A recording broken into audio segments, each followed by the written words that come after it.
Olá, caros interlocutores. Nós vamos agora tirar o vídeo para que a minha voz não fique quebrando e vamos falar hoje em um sentido generalizado, né? Não somente a respeito da retórica de Aristóteles, mas o que seria retórica na filosofia e comunicação e na cultura de um modo geral. Então vamos lá.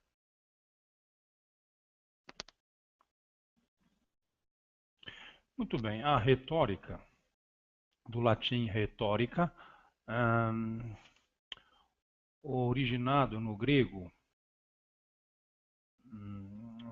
retórica e técne, literalmente a arte técnica de bem falar, no substantivo rhetor, orador. É a arte de usar uma linguagem e comunicar de forma eficaz e persuasiva. A retórica teria nascido no século V a.C., na Sicília, e foi introduzida em Atenas pelo sofista Górgias, desenvolvendo-se nos círculos políticos e judiciais da Grécia Antiga. Originalmente visava persuadir uma audiência dos mais diversos assuntos, mas acabou por tornar-se sinônimo da arte de bem falar, o que opôs os sofistas ao filósofo Sócrates e seus discípulos.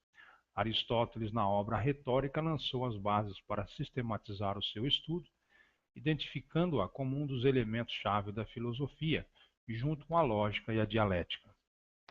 A retórica foi uma das três artes liberais ensinadas nas universidades da Idade Média, constituindo o trivium, ou trivium, junto com a lógica e a gramática. Até o século XIX, foi uma parte central da educação ocidental, preenchendo a necessidade de treinar oradores e escritores para convencer audiências mediante argumentos. A retórica apela à audiência em três frentes: logos, patos e ethos. A elaboração do discurso e sua exposição exigem atenção às cinco dimensões que se complementam, os cinco cânones ou momentos da retórica: inuentio, ou invenção, a escolha dos conteúdos do discurso; dispositio, ou disposição, organização dos conteúdos num todo estruturado; e elocutio, ou elocução, a expressão adequada dos conteúdos; memória, a memorização do discurso; e pronuntiatio, ou ação, sobre a declamação do discurso, onde a modulação da voz e gestos deve estar em consonância com o conteúdo. Este quinto momento nem sempre é considerado. A retórica é uma ciência no sentido de um estudo estruturado e uma arte no sentido de uma prática assente numa experiência com uma técnica. No início, a retórica ocupava-se do discurso político falado, a oratória, antes de se alargar a textos escritos e, em especial, aos literários, disciplina hoje chamada estilística. A oratória é um dos meios pelos quais se manifesta a retórica, mas não o único, pois certamente pode-se afirmar que há retórica na música, para não dizer que não falei das Flores, de Geraldo Vandré, retórica musical contra a ditadura. Na pintura, o quadro Guernica, de Picasso, retórica contra o fascismo e a guerra. E, obviamente, na publicidade. Logo, a retórica, enquanto método de persuasão, pode se manifestar por todo e qualquer meio de comunicação. Quem deseja ter razão de certo, a terá, com o mero fato de possuir língua. Goethe. Os sofistas, o primeiro estudo sistematizado acerca do poder da linguagem, em termos de persuasão, é atribuído ao filósofo Empédocles, 444 a.C., do qual as teorias sobre o conhecimento humano iriam servir de base para vários teorizadores da retórica. O primeiro livro de retórica escrito é comumente atribuído a Corax e seu pupilo Tisias. A sua obra, bem como as de diversos retóricos da antiguidade, surgiu das tribunas jurídicas. Tisias, por exemplo, é tido como autor de diversas defesas jurídicas defendidas por outras personalidades gregas, uma das funções primárias de um sofista. A retórica foi popularizada a partir do século V a.C. por mestres peripatéticos itinerantes, conhecidos como sofistas. Os mais conhecidos destes foram Protágoras, 481, 420 a.C., Górgias, 483, 376 a.C., e Isócrates 436-338 a.C. Os sofistas se compunham de grupos de mestres que viajavam de cidade em cidade, realizando aparições públicas, discursos, etc., para atrair estudantes de quem cobravam taxas para oferecer-lhe educação. O foco central de seus ensinamentos concentrava-se no logos ou discurso, com foco em estratégias de argumentação. Os mestres sofistas alegavam que podiam melhorar seus discípulos, ou, em outras palavras, que a virtude seria passível de ser ensinada. Diversos sofistas questionaram a propalada sabedoria recebida pelos deuses e a supremacia da cultura grega, uma ideia absoluta à época. Argumentavam, por exemplo, que as práticas culturais existiam em função de convenções ou nomos, e que a moralidade ou imoralidade de um ato não poderia ser julgada fora do contexto cultural em que aquele ocorreu. A conhecida frase "o homem é a medida de todas as coisas" surgiu dos ensinamentos sofistas. Uma das mais famosas doutrinas sofistas é a teoria do contra-argumento. Eles ensinavam que todo e qualquer argumento poderia ser contraposto por outro argumento e que a efetividade de um dado argumento residiria na verossimilhança, aparência de verdadeiro, mas não necessariamente verdadeiro perante uma dada plateia. O termo sofista tem uma conotação pejorativa nos dias de hoje, mas na Grécia Antiga os sofistas eram profissionais muito bem remunerados e respeitados por suas habilidades. Retórica clássica Aristóteles. Aristóteles, 384 a 322 a.C., desenvolveu um tratado alargado sobre a retórica, que ainda é alvo de estudo cuidadoso. Na frase de abertura de A Arte da Retórica, afirma que a retórica é a contraparte, literalmente, antístrofe da dialética. Assim, enquanto os métodos dialéticos são necessários para encontrar a verdade em questões teóricas, métodos retóricos são necessários em assuntos práticos, tais como a defesa da culpa ou inocência de alguém quando acusado perante a lei, ou para decidir um curso de ação prudente a ser tomado por uma assembleia deliberativa. Meios de persuasão. Segundo Aristóteles, a persuasão é uma espécie de demonstração, pois certamente ficamos completamente persuadidos quando consideramos que algo nos foi demonstrado. Aristóteles identificou 3 classes de meio de persuasão: apelos e audiência, que nomeou ethos, pathos e logos. Primeiro, a persuasão é conseguida através do próprio orador, que pelo seu caráter e forma como discursa, nos consegue fazer pensar que é credível. Segundo, a persuasão pode vir de dentro dos próprios ouvintes, quando o discurso desperta as suas emoções. Terceiro, a persuasão é feita através do próprio discurso, quando prova uma verdade por meio dos argumentos adequados. Cada discurso combina os 3 apelos, equilibrando ou enfatizando o ethos, o pathos ou o logos. Ethos é a forma como o orador convence o público de que está qualificado para falar sobre o assunto. Como seu caráter ou autoridade pode influenciar a audiência. Pode ser feito de várias maneiras, por ser uma figura notável no domínio em causa ou por ser relacionado com o tema em questão. Por exemplo, quando uma revista afirma que um professor do MIT prevê que a área robótica chegará em 2050, o uso do nome MIT, uma universidade americana de renome mundial, para a investigação avançada em matemática, ciência e tecnologia estabelece uma credibilidade forte. Pathos. O uso de apelos emocionais para alterar o julgamento do público pode ser feito através de metáforas e outras figuras de retórica, da amplificação, ao contar uma história ou apresentar o tema de uma forma que evoca fortes emoções na plateia.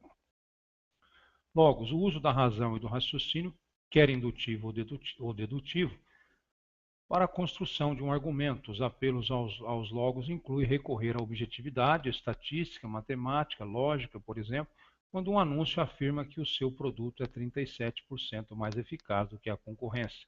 Está fazendo um apelo lógico. O raciocínio indutivo utiliza exemplos históricos, míticos ou hipotéticos para tirar conclusões.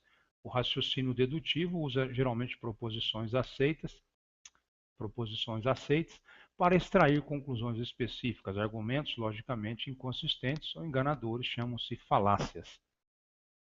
A composição do discurso, a elaboração do discurso e sua exposição perante um público requerem a atenção a vários aspectos que os complementam, Quintiliano, 35 a 95, compilou os aspectos técnicos da arte na obra Institutio Oratoria, definido desde então os 5 cânones da retórica. A estrutura linguística do discurso é definida nas inventio, dispositio e elocutio. A expressão oral do discurso é trabalhada na memória e actio. Inuentio ou inventio ou inuenio, invenção. O objetivo desta fase é estabelecer o conteúdo do discurso. O tema vem do latim inuenire, que por sua vez vem do grego eireses, que significa encontrar. Trata-se do momento em que o orador deve escolher e selecionar os argumentos adequados para a exposição e defesa da sua causa. Disposição dos argumentos visa organizar os elementos de inuentio num todo estruturado. São relevantes nesta fase o número e a ordem das partes do discurso. Os discursos podem ter uma estrutura bipartida, na qual 2 partes estão em tensão recíproca, ou tripartida, que pressupõe uma evolução linear, com princípio, meio e fim. A estrutura tripartida mais comum consiste num exórdio, parte inicial, que tem como objetivo captar a atenção e interesse do ouvinte. Uma parte média com narratio, exposição do tema e da posição do orador, e argumentatio, razões que sustentam a tese, e finalmente uma peroratio, recapitulação e apelo ao auditório. Elocutio, elocução correspondente ao grego da lexis, é a composição linguística do discurso, é a textualização. Memória escrita no discurso. Ação, actio ou pronuntiatio, apresentação do discurso. Prolepsis, refutação prévia. Retórica versus oratória. Após a ascensão romana, a oratória tornou-se a tradução latina de retórica enquanto técnica de comunicação, com uma distinção, todavia. Enquanto o núcleo da retórica compunha-se de técnicas de contestação, persuasão, a oratória visava a eloquência. A mudança de rumo se deve exatamente ao ambiente em que as 2 técnicas se encontraram. Enquanto a retórica grega existiu em ambiente democrático, a oratória, que originou-se da retórica, desenvolveu-se em ambientes totalitários. Atualmente, em que pese existir uma tendência mundial de retorno da oratória para o sentido original do termo, comunicação persuasiva, antes da ascensão latina, grande parte dos cursos de oratória no Brasil são de tradução latinista. Logo, no Brasil, também como em grande parte do mundo latino, oratória ainda se refere à busca da beleza na fala, estilo, enquanto retórica é definida como a arte da persuasão. Recentemente, na França, os estudos retóricos foram renovados e modernizados sob a influência decisiva de Marx Fumaroli, Faculdade Colégio da França, 30 anos de pesquisas retóricas, e Philippe Joseph Salazar. Na publicidade, a retórica é elemento importantíssimo na linguagem publicitária. Quem produz publicidade deve saber aplicá-la com a cautela, tanto para atingir o público, o receptor da mensagem, como para não exceder seus limites de manipulação de ideias. E na análise dessa linguagem não podemos, de forma alguma, ignorar ou negligenciar a retórica, e sim identificar seus principais artifícios de uso para decodificar o signo sem interferências e melhor empregá-la nos nossos próprios discursos com ética e moderação. A imagem pode possuir uma retórica tão ou mais poderosa quanto o texto, como parte de uma estratégia de comunicação publicitária ou ideológica. A imagem é um instrumento tão poderoso quanto um discurso no rádio ou um livro panfletário. No entanto, por ser inúmeras vezes mais sutil que o som estridente dos megafones ou que as palavras de ordem dos panfletos, a imagem faz sua mensagem fluir muito mais facilmente através das massas.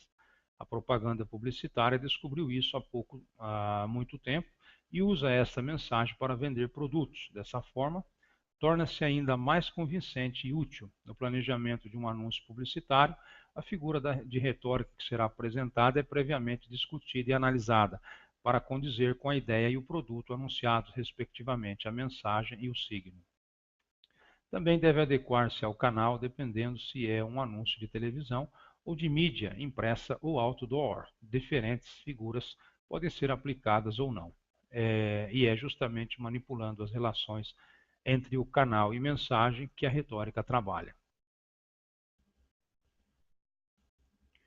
Muito bem, né?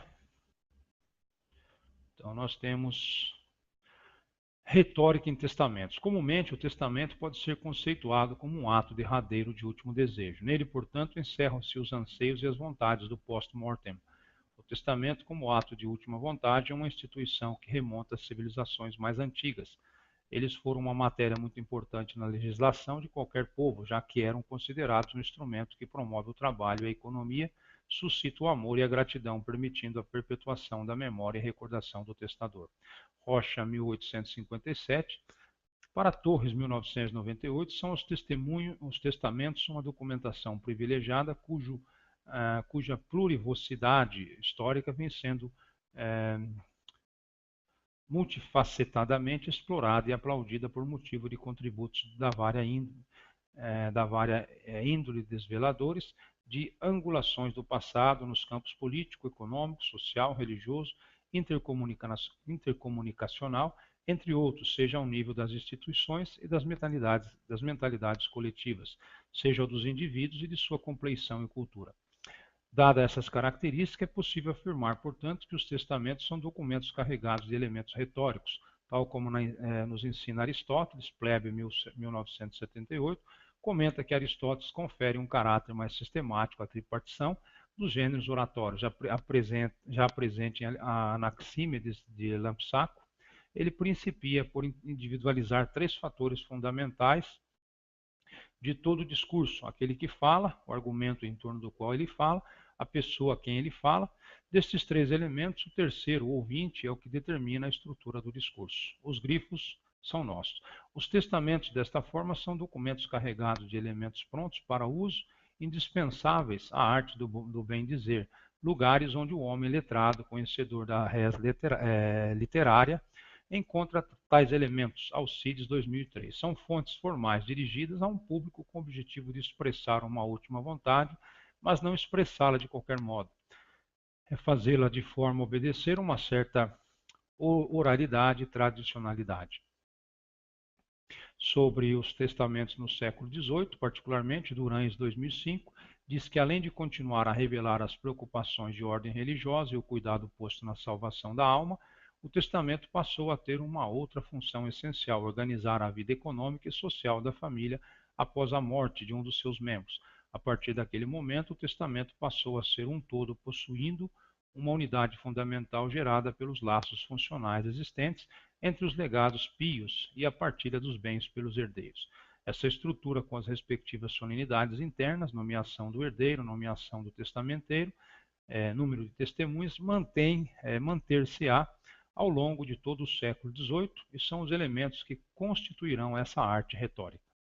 Muito bem, então, vamos ficar por aqui, com a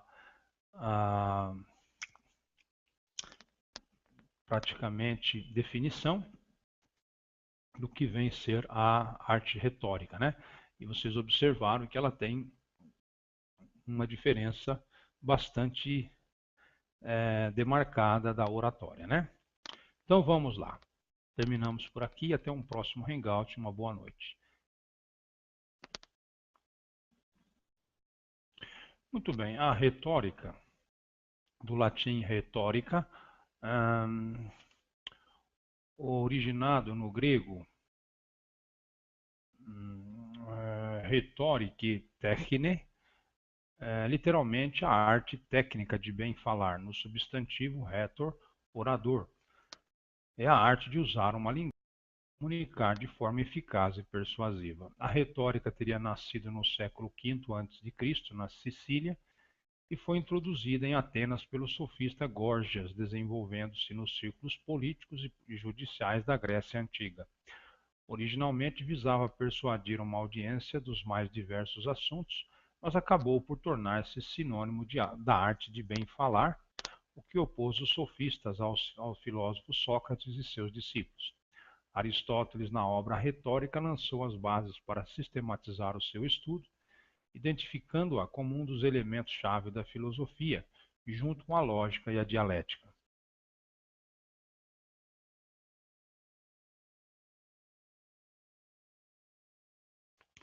Olá, caros interlocutores.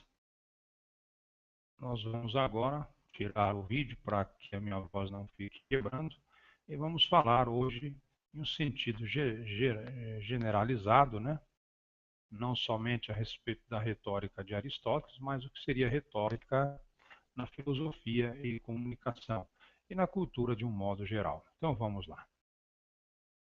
Dimensões que se complementam os 5 cânones ou momentos da retórica: inuentio, ou invenção, a escolha dos conteúdos do discurso, dispositio, ou disposição, organização dos conteúdos num todo estruturado, e elocutio, ou elocução, a expressão adequada dos conteúdos, memória, a memorização do discurso, e pronunciatio, ou ação, sobre a declamação do discurso, onde a modulação da voz.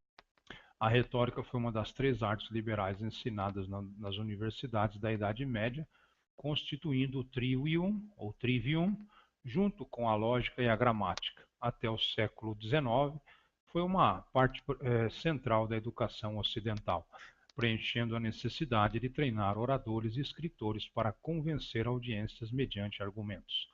A retórica apela à audiência em 3 frentes: logos, patos e ethos. A elaboração do discurso e sua exposição exigem atenção a 5 dimensões.